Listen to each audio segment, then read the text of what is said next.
So, what really makes us push boundaries? What truly drives us to innovate? Is it all about the cold, hard numbers on a spreadsheet, or is it something a little more human, a little messier, like our feelings? We're going to dive deep into that question and explore a story about how our greatest breakthroughs might actually come from the very thing we're all trained to ignore. This quote really sets the stage for us. It comes from someone who, like many of us, was taught to trust data, to be objective, to leave emotion at the door. But he found out that the real magic, the real breakthroughs, happened when he started using all the tools in his box, especially the human ones.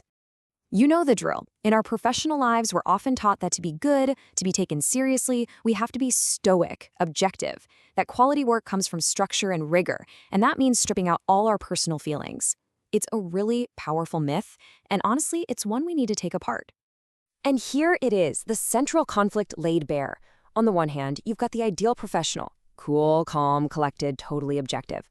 But on the other hand, there's the reality, that feeling in your gut, your instincts. That's not noise, that's a signal. Emotion isn't a distraction, it's the fuel.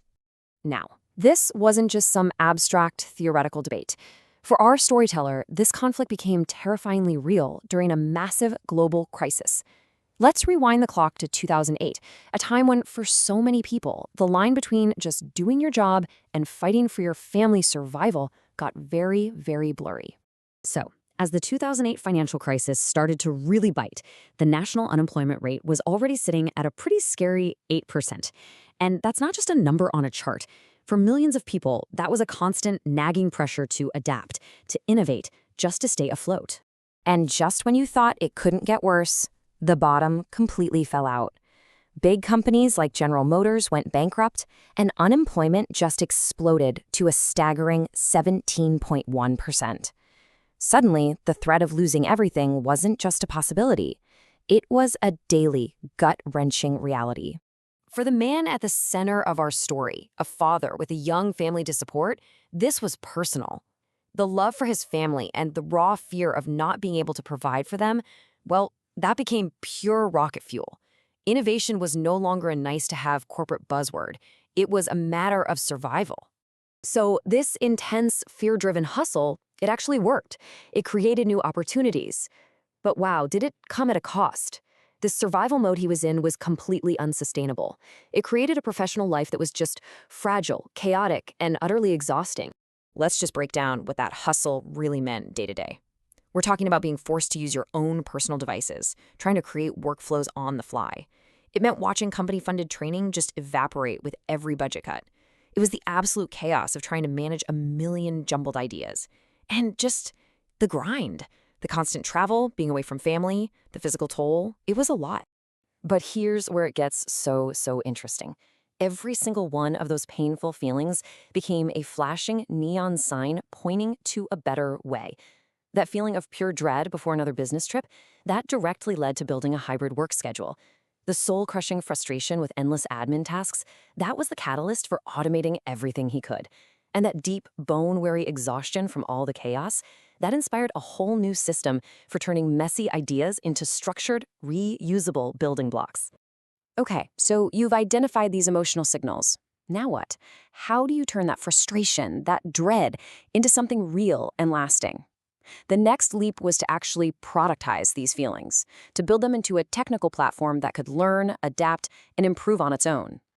And the journey started simply with something we all know, an Excel spreadsheet, just a basic, flexible way to keep track of things on a personal laptop. But then it grew into using Microsoft Access to get more structure. And finally, it evolved into a sophisticated system using web APIs, which is basically a way for your ideas to become structured data that any new tool can understand and use. And this whole evolution led to a concept that is, well, it's a total game changer. He calls it retroactive improvement. The idea is mind-blowingly powerful. When you make the system smarter, all of your old work gets smarter right along with it. Your past projects aren't just sitting there gathering dust, they're living assets that are constantly being upgraded. And this is the secret sauce. This is why it works. By separating the core meaning of an idea from how it's presented, you can do incredible things. Think about it. You create one new rule and you can instantly upgrade hundreds of old projects. Your ideas from 2006 can suddenly work with tech from 2026. It's a build once, improve forever kind of system. It's just brilliant. So let's bring it all home. Here's the most important point of all. Your emotions aren't a liability. They're not just noise you need to filter out to get to the real work. They are your single biggest advantage. They are the clearest signals you have for figuring out what's broken, what matters, and where the real opportunities are hiding. And the best part is, you can start using this mindset like right now. It's a really simple loop. First, listen to that feeling of annoyance. It's showing you what you need to make less bad. Then, pay attention to that feeling of embarrassment. That's pointing to a gap you need to make better. And finally, chase that feeling of pure excitement. That's the universe telling you where you need to invest your energy to make something truly excellent. At the end of the day, it's not about choosing between your head and your heart. Logic is essential, of course, but our humanity, our feelings, that's our superpower. The ability to feel gratitude, love, even fear and frustration, that's the human advantage that can take us places that pure logic never could on its own. So I want to leave you with a question to chew on. Think about your biggest, most annoying professional frustration right now. What if it isn't a distraction? What if it's not a roadblock? What if it's actually a signpost? What amazing breakthrough is that feeling trying to point you towards? Don't ignore it. Listen to it. The answer might just change everything.